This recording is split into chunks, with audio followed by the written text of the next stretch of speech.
Hello and welcome to another roundtable discussion, this time for the video game known as PlayerUnknown's Battlegrounds. I am Alex O'Neill. I will be your moderator this evening, morning, whenever you're listening to this, afternoon.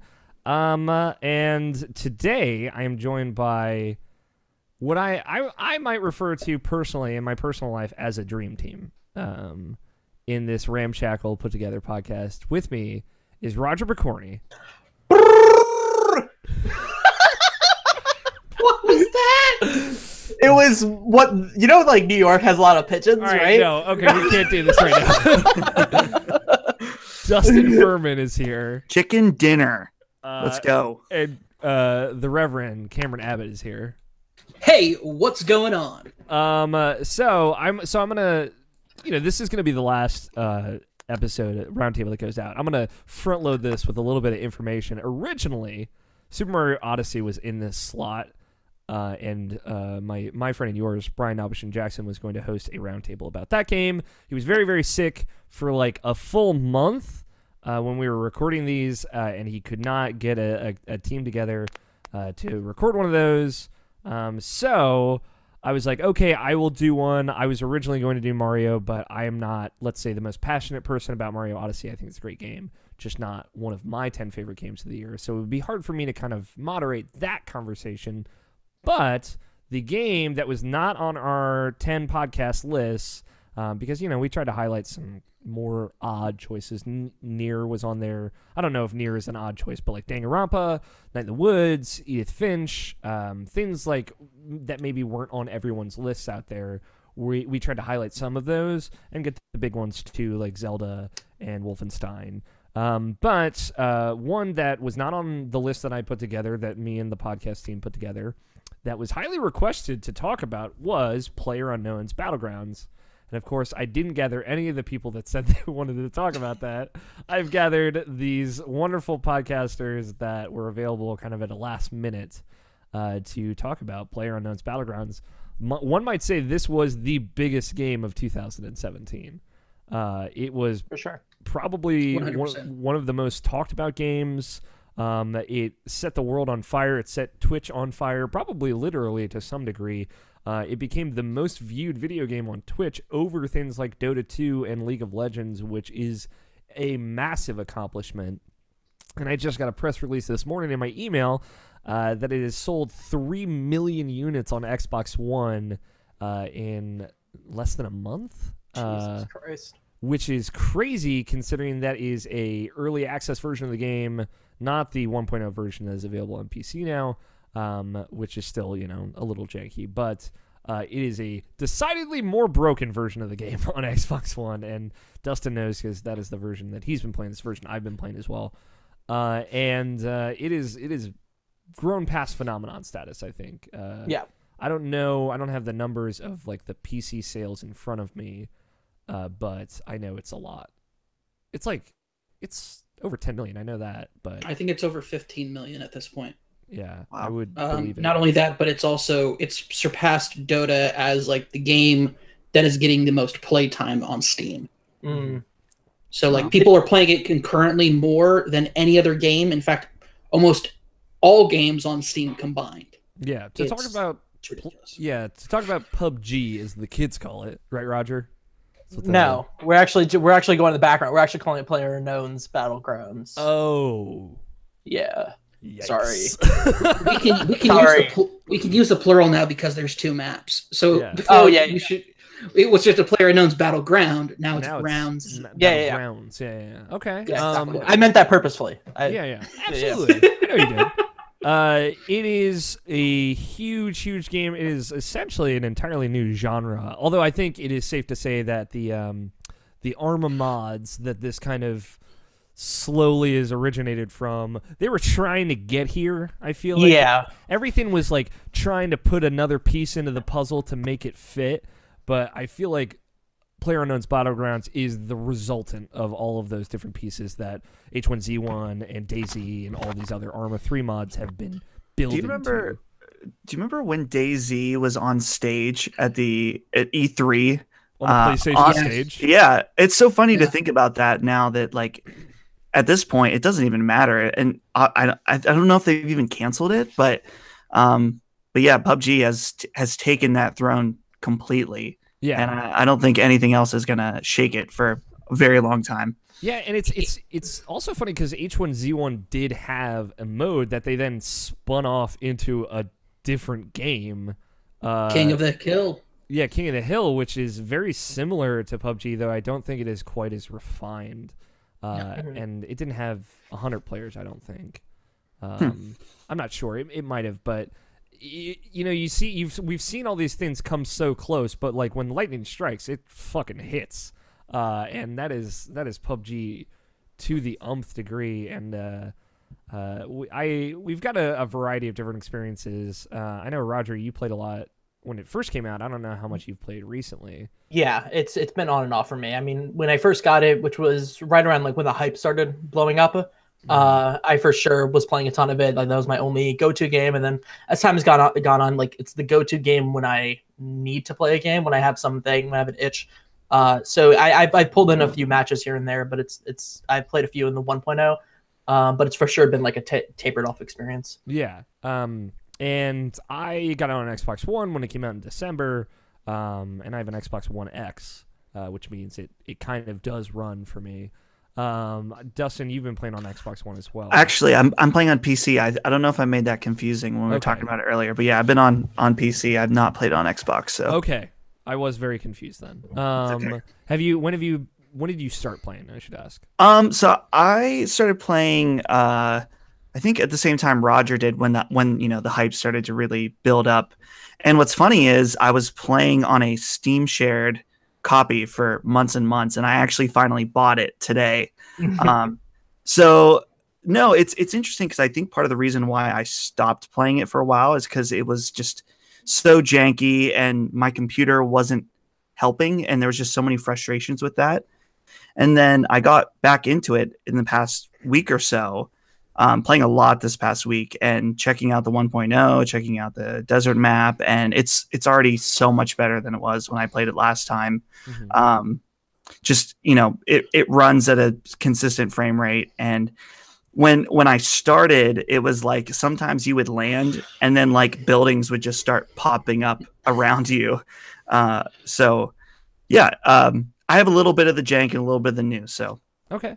And Cameron, I didn't even know you had been playing this game until it must have been a couple of weeks ago when I was talking to Nato, our friend Nato Johnston, host of Free Yanks One Aussie. Him and I have played a lot together on Xbox, and you don't have an Xbox, so you've been playing on PC. Again, I wasn't aware you had it. I don't know how long you've been playing it. I've been playing since... Man, I must have been playing since June. Yeah. Okay. So, oh wow, since June I've been playing. So the game came out in March. I just didn't have there was just a lot of kind of wiggle room and trying to figure out where to have the funds to buy it, because it's a $30 game. It is going to stay a $30 game. Like, that is the fact for it. So that's the price point that sells, and that's what it's doing. But I bought it. I picked it up in June, and I've put in, I think at this point, over 60, 70 hours into it. Yeah. That's both test server and regular client. It used to be that I didn't go a day without at least playing one match. Because that's the thing. This game is perfect for the one, I just want to play a little. I just have half an hour. I'll hop in, I'll get into a game right away. I'll go in and I could die right away. And that's oh, okay, well, that's it. Or maybe I'll do another one and it's die right away too. And then it's okay. And it's, I've been playing since then. So since June, I've been playing, and I've played a lot with other people, but most of the time I just play by myself.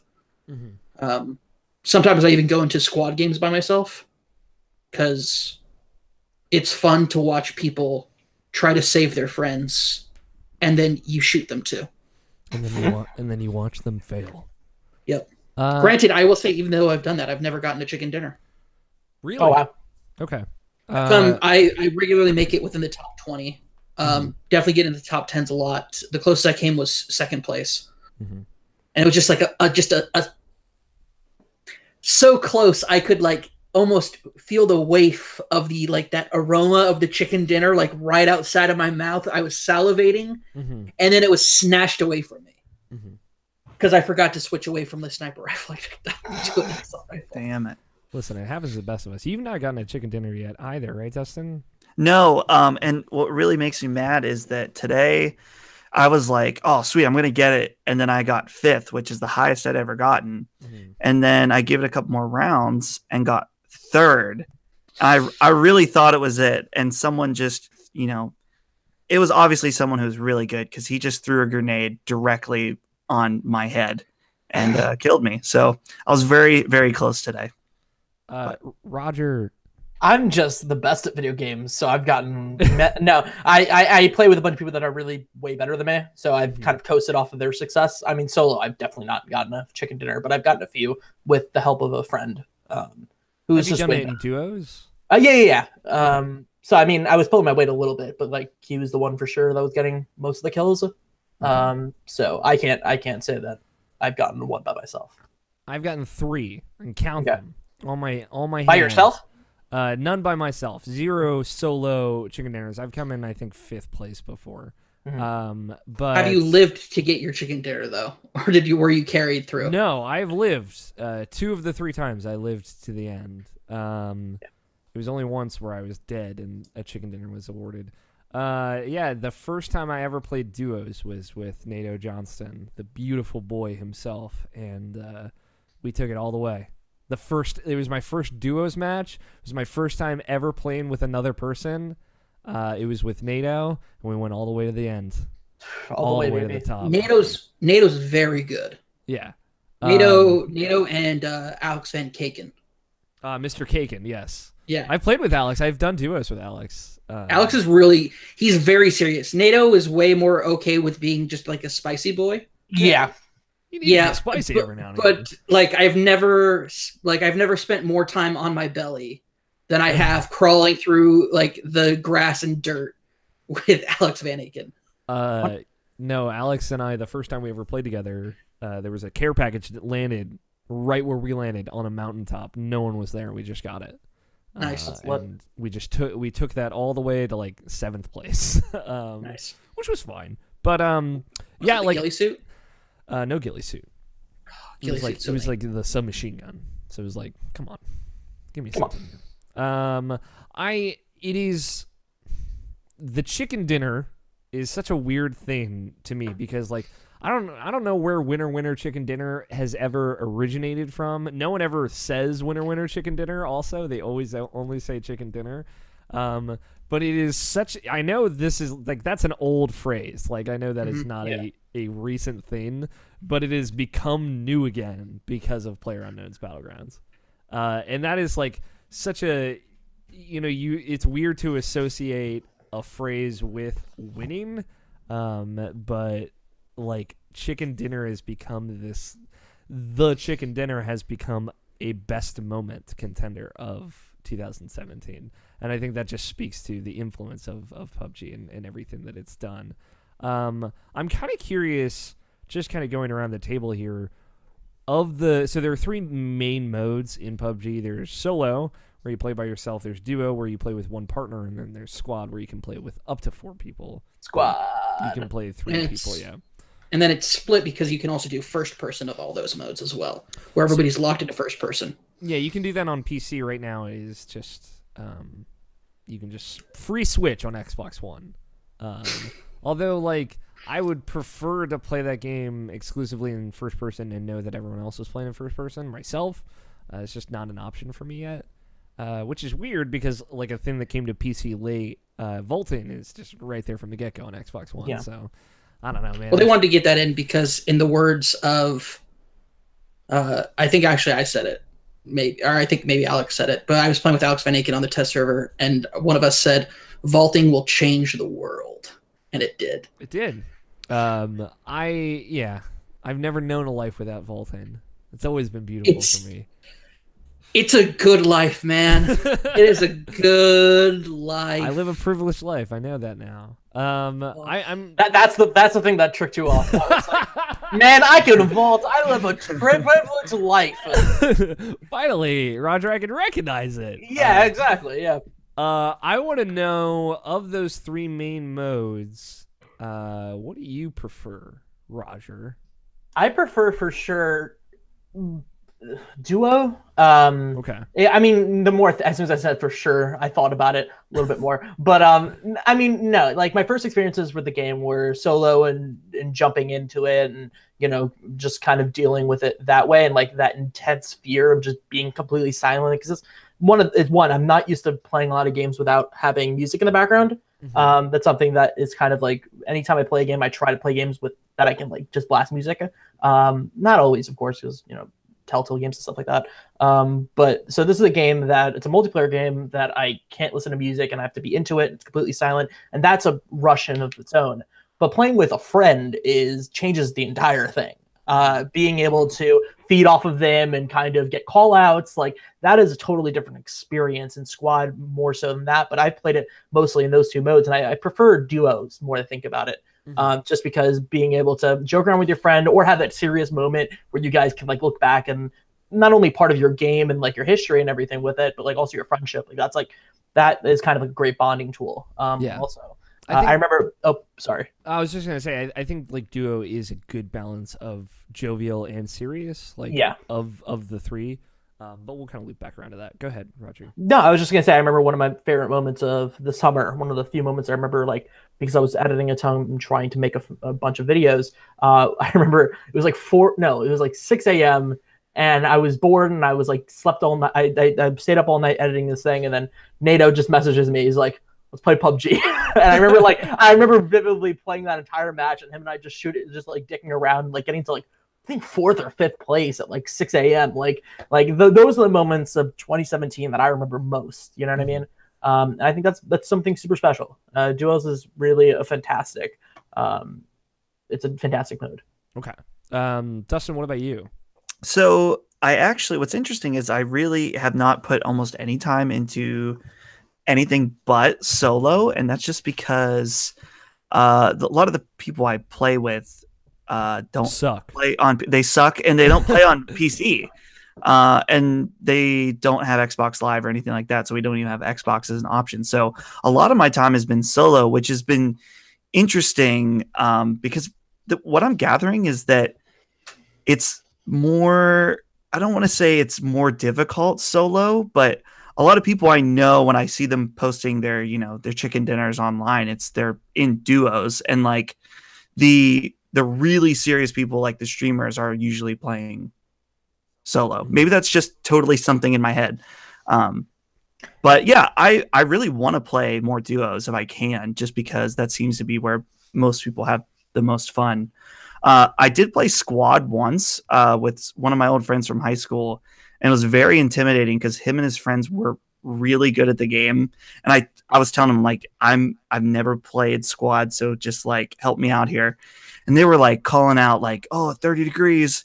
Check that. We got someone up there." And I was like, totally lost, which I ended up dying, and they went on to win. So that was cool. But yeah, so mainly solo. And then as far as first person and third person, I'm really torn between the two, because I like the first person because I think it's just more comfortable for me as far as playing first person shooters and stuff like that. But I find myself going to third person more, just because it's almost like a comfort thing, and the fact that I can zoom around, I can see everything that's going on. It's almost less stressful in certain ways. Yeah. And the free look stuff is really important in that too. Yeah. Go ahead, Roger. No, yeah, I was just gonna say, like, that's my initial problem with first person, is that I feel like I have to have my head on a pivot. Like with third person, you're always like looking around you. So like first person, you kind of feel that same exact way, even though everyone kind of looks like is in the same boat with you. I don't know. There is a level of paranoia with it. Yeah. Which I kind of like it sometimes. Like there's like an extra intensity that I enjoy about first person, but I really have find myself bouncing between the two really regularly. So I don't know, maybe eventually as I play more, I'll lean towards one or the other, but yeah, that's fair. What about you, Cam? What's of those three? Where are you at? So I got 2 modes. I got serious mode and I got like spicy mode. And so if I'm feeling spicy, I prefer one way. If I want to be serious, I prefer another. If I want to really be intense and like turn up like the adrenaline and like the panic up to max, I'll go solo squad, first person, which is a daunting and horrifying experience sometimes. Because it just like it gets you. You're always on edge. It's like Roger said. You're always on. Like your head is on a pivot. You're just always looking around. You're always like, you're always banking around corners. Being very careful. It really puts you into feeling like you're being hunted. Because as soon as somebody recognizes that you're solo in a squad-based game, the dogs are let off the leash on you. Mm-hmm. It's intense. But when you can get the drop on somebody on a squad and that you just have easy pickings, it's just like there's just something that's just like so sweet about that moment when you're just like, there's a lot of flavor in your PUBG opinions, Cameron. Oh, for sure, yeah. But if I want to be spicy though, I'll go. And also, if I want to be serious, but I want to have like a good. So I don't expect to win those games. Mm-hmm. If I really want to win, I want to be competitive about what I'm trying to do. It's solo third person is what I do. I actually have rarely ever done duos. I don't have a lot of experience with those. But if I really want to be spicy, if I'm with the boys and we're in a spicy mood, squad game, find the Dacia, hop in, and just like start like Night at the Roxburying it, just like and just like going around and just like be pretty serious about it, but at the same time like have some fun moments. Yeah. Demand that everybody look at you and sees how good you look in this new trench coat you picked up. Yeah. Blue high top trainers. Yeah. Like, do you see the combat boots, like the punk boots that I put on, the punk steam goggles, the ballistics mask, so the goggles are still poking out of it, and this giant black like trench coat that I have on. Like, do you see how cool I look? Now it's like, Cameron, pick up something besides a shotgun. Stop doing this. Please stop using a shotgun. Here's a thing I'm gonna throw at you guys before I go to my kind of preferred mode. I always am barefoot. Oh yeah, of course. What? You guys are ridiculous. What are you guys talking about? You know why? Because your feet make different sounds when you're barefoot versus when you're in shoes. But like, here's the thing: the blue high top trainers just look so dope, though. Like, I don't give a shit. Like, they're just dope. We out here, it's 2018. We trying to flex on some people. We got it. Yeah, I wear the bloody sneakers that I got out of the Battle Royale pack. Now, Roger, I'm gonna need you to explain to me what it means to flex on someone. Yeah. Okay. First things first. I just want to say that the mayor of Flavortown is Cameron. I think that we kind of just figured that out during that entire speech. But flexing is just you're just out here. You know what I mean? Like, you're better than everyone else. I don't care if my feet are louder. I just know that I'm just better than you. I'm wearing these. I just don't know what you mean. The speakers give you the confidence, which make you play better. So the sounds don't even matter at that point. Yeah. You could be blasting a shotgun all up in this building and it won't matter. That's right. That's my catchphrase. Blasting a shotgun all up in this place. For me, like, and it's so odd because when I play solo, I never play with the intent to win. I have never gone into a solo game expecting that I will win, or even like really trying to win. Because I just like, here are the last 6 solo games. Because I'll do, if I'm going to do a pickup game, I'm just going to do pickup solo and that's it. And then turn it off for like just one match. The last 6 pickup solo games I've done, I've gotten to like top 20 without seeing a soul. And then someone shoots me from behind me and it scares the shit out of me. And I literally squeal here alone in my den. And I reach for my emergency Pringles. Because it is a scary situation. And the sound of gunfire after hearing nothing for hours, it feels like, is terrifying. So like a solo game, I've gotten to top 10. Like I said, I think I've gotten to 5th, maybe. It was somewhere in there. It was either 5th or 7th. And you never see a soul, and those are some of the best games. And it's very intense, but like that doesn't mean I don't like that mode. I don't want to make it sound like I'm not having a good time. I really like the exploring and finding the loot. Like I just like, I'm a big fan of the Destiny. I like getting loot. I like finding loot in places. So I feel like PUBG feeds that in a very specific way. I mean, if I were to make a comparison, and this is maybe outlandish, maybe like makes total sense, the closest thing to a PUBG match for me is like a match of League of Legends or Dota. It's a MOBA because, just like in those, you're kind of building a set. It's just like in a Dota game, like depending on the character you are playing, what you're buying from the shop and what you're building, versus in PUBG, it's going to kind of depend on chance. But you are making a build essentially. And for me, I think the most fun I've had is in a duo match. Duo match would probably stand out. I think squad is very fun is the thing. Like I've played with Sean Pitts and Griffin Guccione, who are notorious. If anyone listening has heard of them or followed them on Twitter, they are very good at the PUBG. I thought you were just gonna say attractive. Like they're just notorious for being. They are. They are. They're also like attractive people. It's not mutually exclusive here. Yeah. Exactly. No. Okay. Sorry about that. Yeah, they're both. Don't worry. Okay. But they like to play a little spicy every now and again, and that's been like because I play so passively when I'm in duos or alone, so it's good to kind of get both sides of that coin, both flavors of that experience. If I were to channel Cameron for a moment, but I think I'm gonna ask all of you a question here, and I don't know if there's I don't think there's a right answer, but it is important to the conversation around PUBG, and that's why. And we'll start with you, Dustin. Okay. Why does this work? Why did PUBG hit where so many have failed before it? That's a good question. I actually was thinking about that, and specifically talking about DayZ, which I never played DayZ, but from what I'm gathering, there's is the rings element to. Is that newer? Is that something that was exclusive to PUBG, or is there other games that did that? Does anyone know? They've had other, rather than a ring, it's been like poison gas or a cloud, and it moves in. So that's not exclusive to PUBG. Mm-hmm. Yeah, other games have that kind of crowding mechanic. The calling did that, and I think the calling was before PUBG and stuff like that. I think H1Z1 King of the Hill also. So it's not that. So maybe it's just that. A lot of the games before it all had elements of, whatever this battle royale genre is.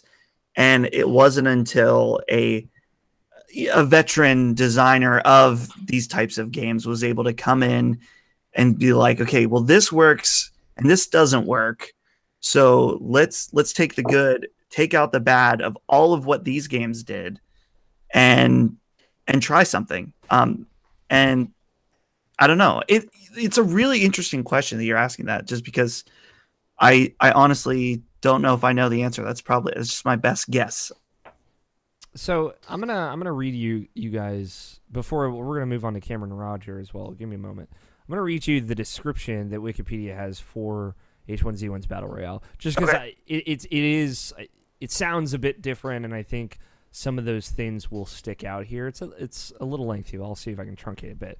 H1Z1 is a battle royale game in which 150 players compete against each other in a last man standing death match. Players choose to play solo, in duo, or in groups of 5, with the goal of being the final person or final team remaining. Players start each match by parachuting from a random location above the map. Once they land, they must search for a way to defend themselves. This can take the form of anything from grabbing a weapon to actively hunting other players or hiding while other players kill one another. Vehicles are placed throughout the world, allowing players to chase down opponents or make a quick getaway. Players can scavenge a variety of supplies from their surroundings, including weapons, equipment, or first aid kits. The game also features a crafting system that allows players to create makeshift tools, such as deconstructing scavenged items into functional bandages or body armor. As the game progresses, a toxic gas cloud compresses the map, dealing damage to players who remain in it. This effectively makes the playable portion of the map smaller, so that players are eventually forced to confront one another in close quarters.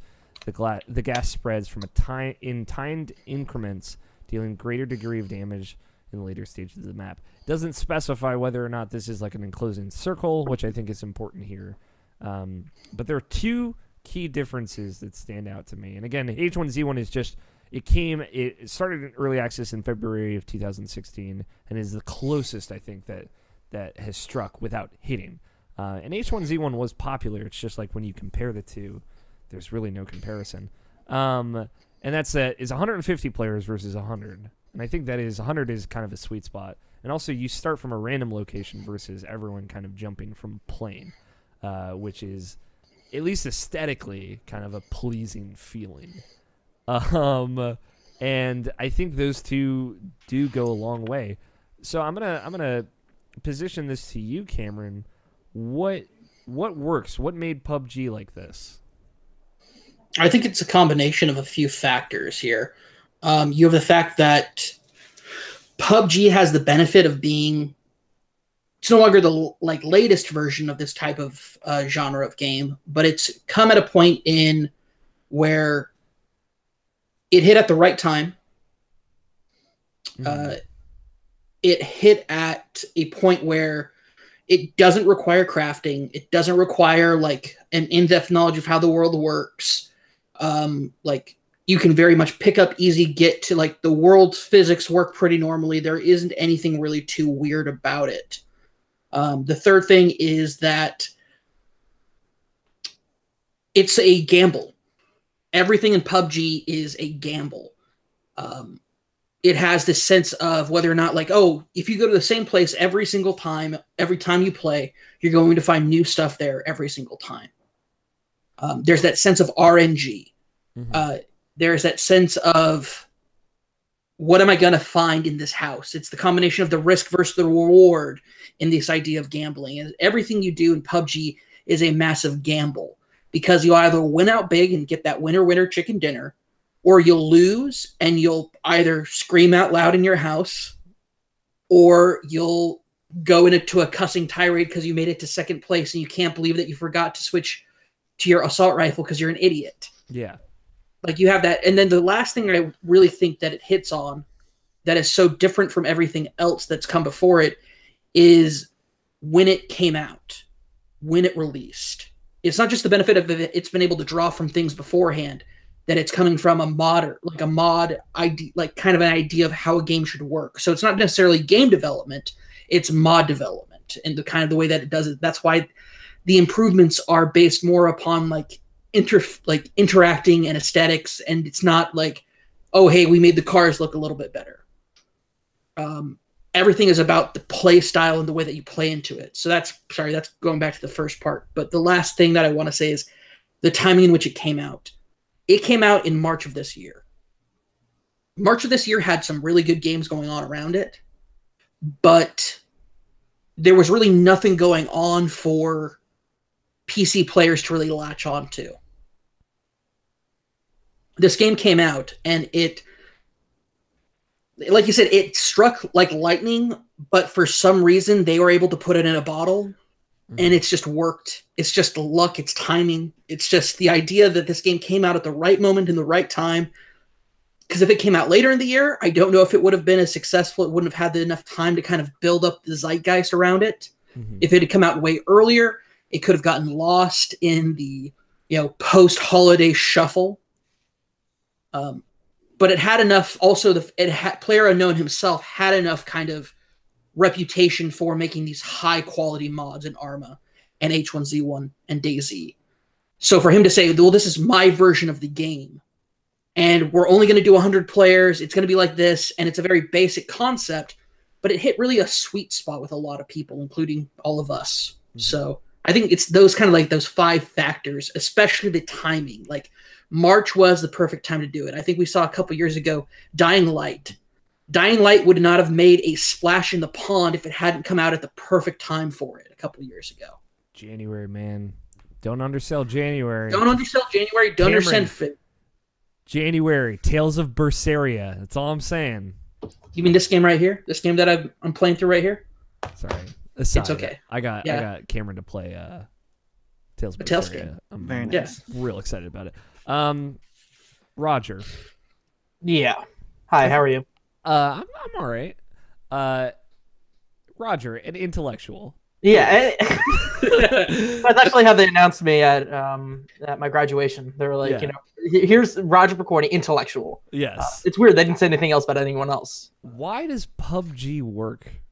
PUBG works because the other games were half measures in a lot of ways. Like I have a group of friends that were super into like this scene before it became PUBG. So they were buying, DayZ, they were buying H1Z1, and they're like, at least from what I can gather from them, because I didn't play those games, because God knows I don't have money to waste.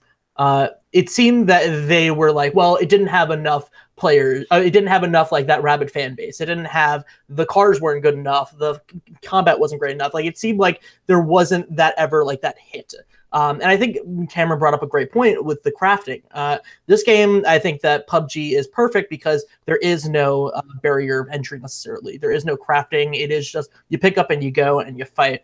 And also to piggy off back again, because I'm just stealing points off of Cameron, I think that I saw a lot of people, especially me and a lot of casual players of like Overwatch and especially the PC gaming realm, kind of feel like a little bit like they needed something new. You kind of had a little bit of Overwatch fatigue. You got definitely League fatigue going on around that time. So I think that this was just like the perfect like blank slate of a company that had the backing, had they were doing the right things, they were updating it, they were communicating with the audience, and they were also like, if anything was wrong, they were always like first ones to come out and be like, okay, we're gonna fix it. The later updates. So like you had that community, you had the need for something new, and you also had something that literally anyone could play. And I think that works perfectly. And I think that I assume we're going to talk about this later on about Fortnite and everything. But I think that this is a game that works because it has that great fan base first and foremost. I don't think necessarily you can replicate this to just anything. I think this is just like the perfect model. And even though you're going to see a lot of copying going forward, I think this is just such a solid video game that people are just attaching to themselves and their every day. Yeah, that's good. Like the crafting is a big point that we will definitely loop back around to. But I think I also forgot a major point. I apologize. Dr. Disrespect. Dr. Disrespect, not just his personality and like the idea of the persona, but also because Dr. Disrespect got into a public beef with PlayerUnknown, where he threatened to drop kick PlayerUnknown. He saw him at TwitchCon. And like they got into a pretty heated debate, and then they patched things up. But like, and it's back to what Roger said. They are really invested in their community, and they did that very early on. And it's very much a modder's mindset, not a developer's mindset. They don't ever keep things secret.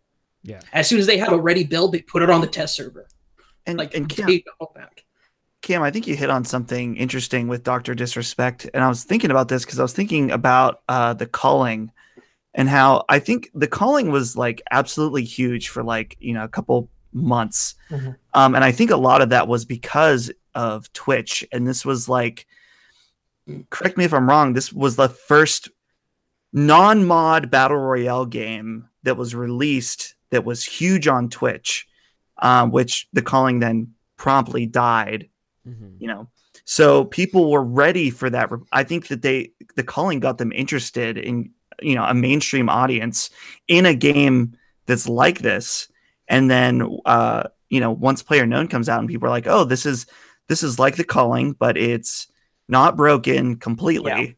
And it's not necessarily as random. And has guns.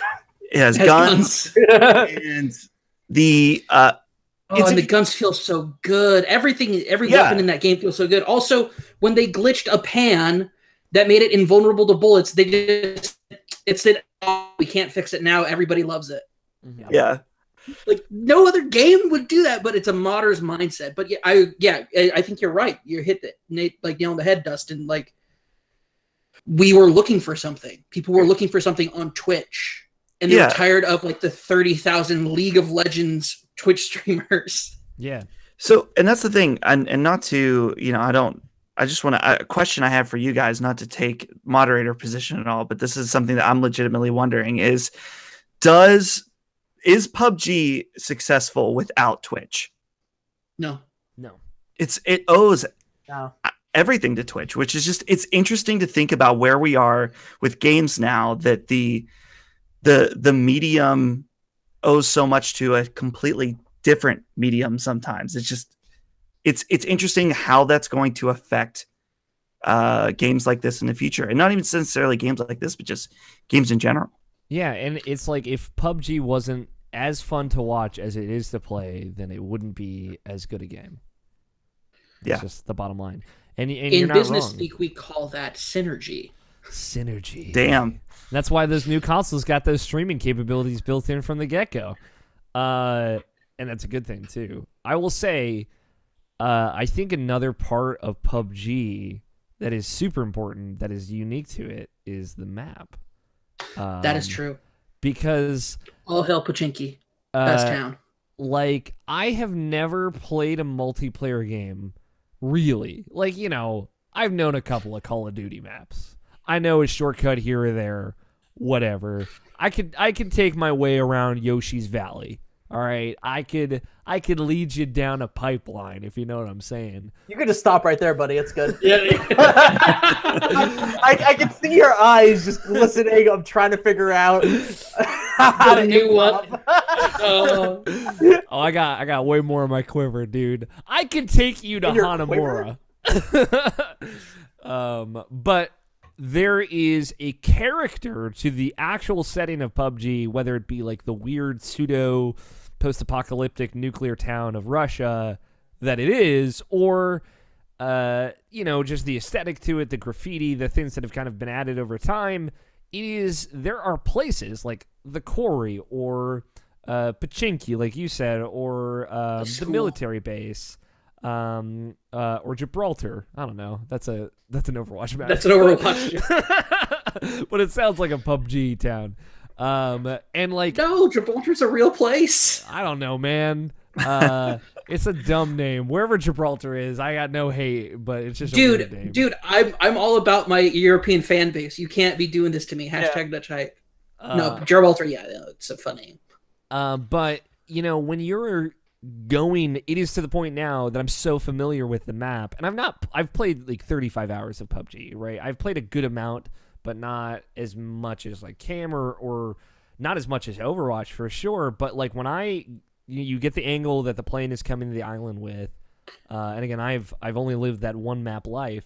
I know where I'm going. Like I see it, I'm like, okay, that's the spot. And if I don't know, I have an idea of where I am on the island and where landmarks are, and it is kind of a place, almost Hyrule-esque. Like when I think of Breath of the Wild, like it comes to mind of like a comparison point of like, this feels like a place.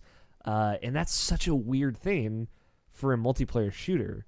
And I think more so than a lot of competitive games, even if like, you know, there's a lot of recycled assets throughout the map, but like the spaces that you can visit and like rely on really stand out, and I think that brings a lot of life to PUBG, You know, especially in squads.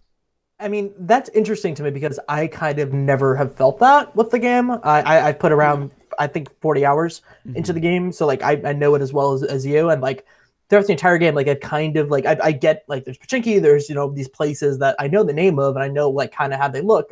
But like in terms of like you brought up like recycled models, like I think there's just so much of that it's kind of stopped me from like getting a feel or like really seeing this as something new or like interesting. Like I've seen it as a map that I know where it is, but like I've never like felt that attachment to it or, you know, thought of it that highly. So maybe it's because I know level 3 gear drops in the military base. Fair enough. Yeah. Like maybe it's because like I know that there's like level 2 gear is like common to drop here, or level 3 gear is common to drop there. So you know, I have like that kind of association. And that's Alex has been studying his RNG charts. That's what that's. It's literally because Sean Pitts and Griffin Guccione told me these things. So like it's just a thing I've picked up. So like that, I think that adds like the mechanic aspect of it adds a lot of character depth to those parts of the map as well. But it is just stuck out to me like the kind of contours of the map, I guess. Like you know, the landmarks, like the river runs through here, the military base is here, these are the 2 bridges, and the experiences I've had there kind of separated. So it's like it feels more like a place than I would have at first expected, and that's been a big part of it for me. We can't talk about PUBG if we don't talk about the copycats, and how in 2018, Far Cry 5, 100 players. Hear me out. 100 players dropped. Jeez, please don't. No. Wait, did that get announced? No, but dear God. You believed me is the thing. Like, well, yeah. After GTA 5 and Fortnite's a base defense game, and it's really actually kind of screwed up because it really looks like they actually stole like. So for those of people who don't know, Bluehole Studios, now PUBG Studios, is use the Epic game engine to build PUBG. Unreal Engine 4, yo. Unreal Engine 4. And apparently with some of the stuff that they had help from Epic on, Epic has taken like the assets they had from helping out with PUBG and pretty much just like stripped them and like put them into Fortnite. Yeah. It's kind of really gross. And also combat in Fortnite sucks balls. Fortnite Battle Royale is a bad video game. There's a hot take for you. I mean, Dustin, you look so disapproving. Here's the thing. I'm so conflicted about Fortnite Battle Royale right now because since my boys Ben and Brandon, they don't, they're the ones I play with the most, but they're only on PlayStation 4, but they are interested in Battle Royale games. So we've been playing Fortnite, and it's interesting because it's not anywhere near as good, but I still enjoy some aspects about it. Yeah. But it's interesting because I think that its success, it appeals to a different type of gamer. I don't want to even say gamer, but it's the way that the building mechanics come into it. It just changes everything.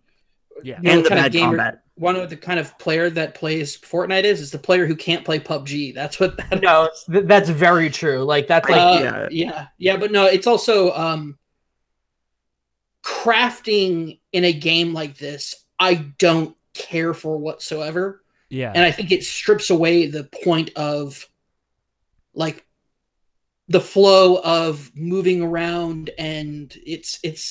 If you thought somebody hiding in a bathtub was dumb, just wait. Dude, have you seen some of the crazy shit they do in Fortnite, like at the end of rounds? Yeah. It's so interesting, and it's interesting that my opinion. Sorry. No. You're good. What's interesting about PUBG is that you can be the best PUBG player in the world, and you can get shot, from behind and be dead. Like, there's like a slight randomness with Fortnite. Not only do you have to be good at the combat, but you have to be, if you really want to win, you have to be good at that crafting system because people are building like insane towers at the end.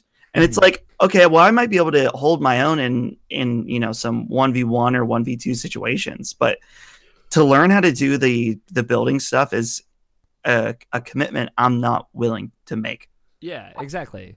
And I think like when I was playing, because there was a situation before PUBG came out on Xbox, I was like, all right, I will play Fortnite Battle Royale, just get a flavor for it, and it almost ruined PUBG for me because I'm like, I don't know if I like this. Ends up I do really like PUBG, but I don't like Fortnite Battle Royale.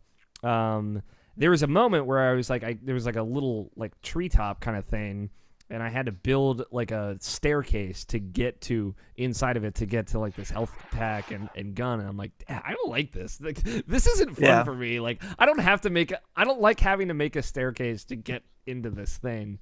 And it's also like this weird, and this is just like a Fortnite thing. Like, this is weird. Like, you can like hide yourself in a bush and just move around. And there's just a bunch of people in bushes running around. I don't know why. It's just dumb. But go ahead, Roger. Sorry, I was gonna say my major gripe with it, I think, is more so the fact that it's free to play, because like inherently the player base is more is less like into the game. Like, it's very casual, and I feel like the game is way easier than PUBG. I found, at least, like I found me consistently getting into the top 10 without even trying. Like, I think that the game is just like same thing with like Team Fortress 2 or whatever. When you have a game that like was supposed to be like competitive and you bring in a lot of free to play players, you get a lot of people that are just trying it out for the first time or just like not really into the game and not really understanding the mechanics.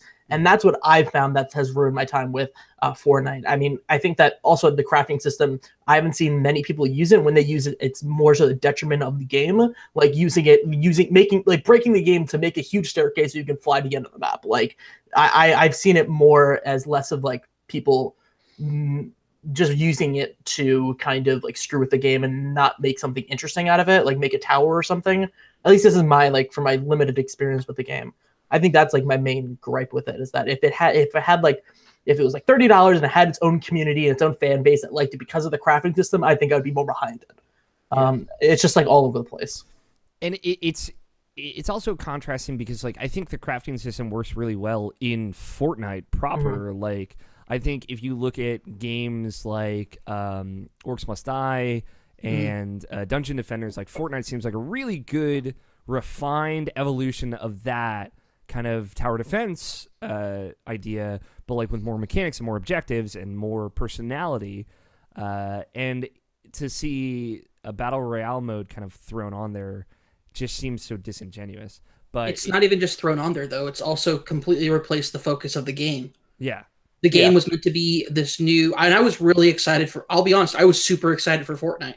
Mm-hmm. I wasn't going to pay to get into a beta, but I was super excited for it, and I really was looking forward to the full release of the game. And there has been no substantial updates to the actual Fortnite, and from all looks, it doesn't look like there's been any real development put towards it anymore because they are chasing this trend with Battle Royale because they're the only ones that can do it on PlayStation right now. Yeah. And it's cruddy. And I think like I still think that speaks to the power of PUBG, right? Like PUBG is so much money. It is so much money right now, and people want that money. Like people really want that PUBG money, and they're willing to like supersede the development of their own games to get it, which is, I don't think, right, especially when people had to buy into that in order to kind of access that. But I thought you were talking about players, not developers, for a second. So I was like, it's true because I sold my I had the yellow tracksuit set, and I sold that for like $60 on the Steam Marketplace. I was like, yeah, they're really greedy. No, but like, developers, yeah, and I'm not here to just shit all over Fortnite. Like I said, I think the core Fortnite video game is actually really cool, but I think that we're going into 2018, right? We're still in January, but like, how many clones are we going to see of Battle Royale? We already see Paladins, man. 2018. You're a Paladins. Let me tell you what. Yeah, dude. Smite Battle Royale coming soon. You're gonna see that more and more. I think that you're gonna see it more built in. I think E3 is gonna be the year of the. It's totally gonna be the year of the clone. Like you're gonna see it from big games, small games. Like everyone's gonna try to copy it and like make it feel like it's more ingrained, and they didn't totally tack it on like March. So like I don't know. You're gonna see it more and more. I think it's gonna be another fad. I don't think it's. I mean, I don't think it's going to hurt PUBG. Like, I really don't. Like, I think that no, absolutely PUBG, not. Yeah, I mean, here's the thing. I think that Fortnite is more popular and like more important than a lot of people are giving it credit for. I've seen it way more in this casual group of like my high school friends than I've seen PUBG ever. Like people are playing this game, and I think that it has its ear on the entirety of the PlayStation 4 marketplace. Like people are playing that game because they don't have anything else and they're hungry for it. But I think you're going to see a lot of people try and fail, but I think it's just going to be, I don't think it's going to really hurt anyone necessarily. Yeah. I just want to say, to Roger's point, E3 2018, Attack of the Clones, calling it. Here's my question is it really, I don't want to say clone, and obviously the whole thing with Epic and the assets is a completely different matter, but I am excited to see what, AAA right out the gate budget can do with this kind of, this is it a genre? Is it a game mode? I don't know, but I don't know. I mean, obviously there are going to be some that are downright terrible. There are going to be some that just feel like tacked on. But I feel like we might be in store for like a couple really cool experiences if it's done right. I think if Red Dead Redemption 2 does it, I think that would be interesting. Oh, please no. No, listen, here's the thing. No, because here's the thing. It's like if they do it like GTA 5, GTA 5 just has it as a game mode and it's multiplayer. And it's a very different kind of it. They did their own complete spin on it. That's what I'm saying. I think that you're going to see that just kind of flesh out a little more. I don't think it's going to be something that they're going to necessarily like talk about all the time, but I think that you're going to see it as like a game mode that's a little bit more interesting. I think that's what I'm more into. 100 John Barstons drop from the sky. I just want to throw this at you, Roger. Yeah, throw it at me, bib. 100 minions fall from Dude, oh, shit. No. 100, no, I'm more interested in we're going 200 now. 100 rabbits, 100 minions. Oh my God, yes. Oh no. And the real question is, how many of them have sex? I think a lot of them. I think that's how this game ends. 60 to 70%. Yeah, exactly. I wouldn't know. Actually, I'm screwing this all. I don't want any of that. You know what I mean? I want a Sam Fisher battle royale video game. That's all I want. I want Sam Fisher. I want his daughter. I want his daughter as the other half of the team. It's gonna be crazy, man. 50 Sam Fishers, 50 Sam Fisher's daughters. Yeah. Drop onto an island. No, yeah. And I think like the sentence like 100 blank drop onto an island has become such a funny joke now. Like the cultural zeitgeist beyond just like video gaming of PUBG is like so fascinating. It's so cool. And it's like something to genuinely be excited about in video games, something new, something fresh, from a team that is just like so into it. Like, you know, you said, Cam, it's the modders mentality that they have behind development, because like they were updating this game every week. They were putting out a new patch every week in the early access. And one week, I remember, because they talked about this on the Giant Bombcast, it was like, cool, we're going to put in this new load of guns, and then next week we're going to take the week off, because like we haven't stopped for 3 months. And it's like, when a dev update can be like that genuine, and it's like, we've been working on this nonstop every week for 3 months, and like, we're going to take a week off. I hope that's cool. Like, we're so excited for you to be excited about this, but like, there's just so much passion on both ends of the spectrum. And it's very fun to see that in a industry where there's a lot of, you know, drama, let's say. Yeah. And I want to say, like, 2 years in a row, say what you will about Overwatch, I love that game a whole lot, and that was my game of the year for 2016. And yeah, and I think it reached out and grabbed a lot of people in a similar way to PUBG, not in the same way, but in a similar way. But 2 years in a row, that is like two really wildly different multiplayer only games that have really left a huge impact in the industry. And I think that speaks very broadly to how multiplayer games and how, like you said, Dustin, how Twitch has impacted the industry, and how watching games and playing games with other people and doing both at the same time has become part of video games. And that is like irremovable as far as I'm concerned. Going forward, like, you know, we've already seen something like Mixer take off and be very big and continue to grow. Like, there will be a third and a fourth and something past that, I think. And PUBG is just kind of more repercussions of this changing industry. And it's very, very cool. Does anyone have any final thoughts on PlayerUnknown's Battlegrounds? I do. Here's one thing I was thinking is PUBG 3 million on Xbox One, whatever we said for PC.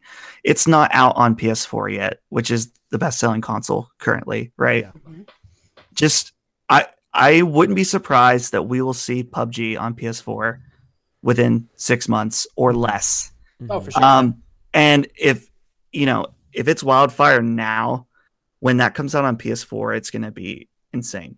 Yeah. So as far as, Bluehole and PUBG Corp, it sounds like, they're only going up from this point. Yeah. And like you said, Roger, I think there's a ravenous fan base on PlayStation that really wants this game. Even if like a third of that buys PUBG and moves to that from Fortnite, that is like a massive chunk of people. Yeah. That's a huge. That is millions of players alone. That's more than 3 million, I would say, and that's a big deal. And that's a lot of money. People want that PUBG money, dude. I think it will outpace the Xbox version as far as sales pretty quickly, even. Yeah, I think it will too. I also actually need to tell you guys. I was off on my my numbers earlier. The total number of owners in PlayerUnknown's Battlegrounds that have bought it through Steam is 27,428,678. Give like plus or minus 156,403. Jesus Christ! Wow. That's Not only that, almost but 30 million. But as we're recording this, it is currently, let's see, it has over 750,000 people playing right now, and it's at a low peak right now. That is like Skyrim numbers. That's how wild that is. And like again, less than a month, only on early access on Xbox, and it's sold 3 million. Like I think even like when it does go full release, in which it comes out on Xbox and PS4, like. Obviously, it'll sell exceptionally well on PS4, but I think it'll continue to sell better on Xbox from that point on, too. 100%. Cameron, do you have any final thoughts? I almost bought an Xbox One X to play with you, but I made the decision to buy Overwatch on PC instead. I hate you. Play over, like I'm only playing on PC because you don't play. Anyway, that's neither here nor there. Overwatch with you, don't worry. I know. No, I was. My final thoughts on PUBG are. There was a lot of concern about whether or not PUBG should be in Game of the Year contention this year. Obviously, they quelled that by putting out the 1.0 release this year on PC, which makes it an official release for 2017. Mm-hmm. So they took that argument out of the bag. It's in my personal top 10. I ranked it like I'm surprised that a game like this with. And I'm going to say, this is my final thought. I apologize. Let me reiterate this. There's two kinds of jank in the world.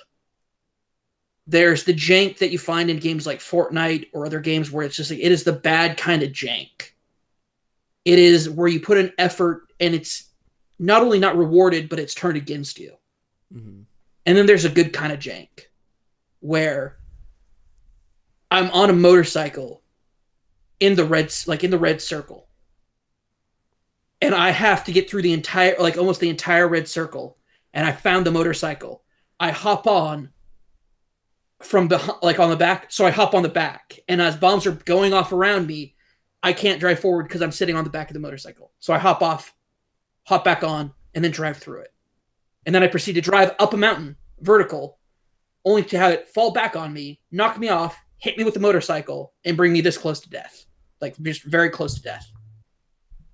But this game... I did live. That is a good kind of jank. This game is something so special. It is lightning in a bottle, and I do not see it being let out anytime soon. Yeah. Roger, what about you? It's fucking good, man. After all my esoteric nonsense, Roger sucks it fucking lit, dude. It's fine, man. It's a great video game. I think that it is. I think that I don't know. Like I credit it a lot more to a lot of past video games, and this is kind of finally the one that kind of made it into like something like tangible for everyone to see and play in a 1.0 version. I just think that this is a really great start. It's just a start for this game, for an entire genre, hopefully maybe something bigger than just PUBG in a good way that isn't just ripoffs.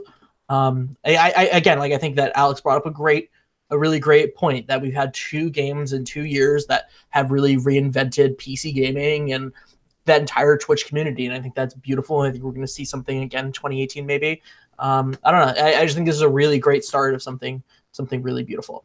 Mm-hmm. Hopefully, unless something terrible happens, which hey, it's 2018. Probably all bets are off. Yeah, no, all bets are off. I like as for my final point, I do want to say like it is just a good loop. There is. you can boil a lot of video games down to a loop of endorphins and like kind of what gets you there and what that feeling is, what that rush is. Whether it's a match of Overwatch or a match of League of Legends or Dota 2, or doing a quest in an RPG or doing a shrine in a Legend of Zelda Breath of the Wild.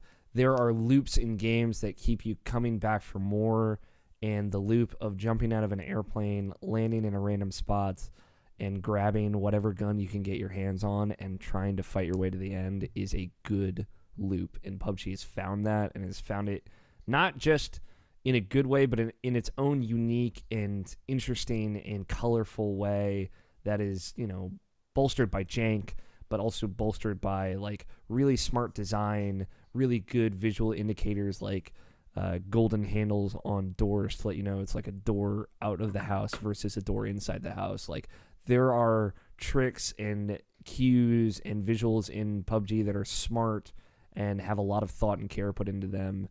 And it's all feeding into this loop that just feels really, really good to do.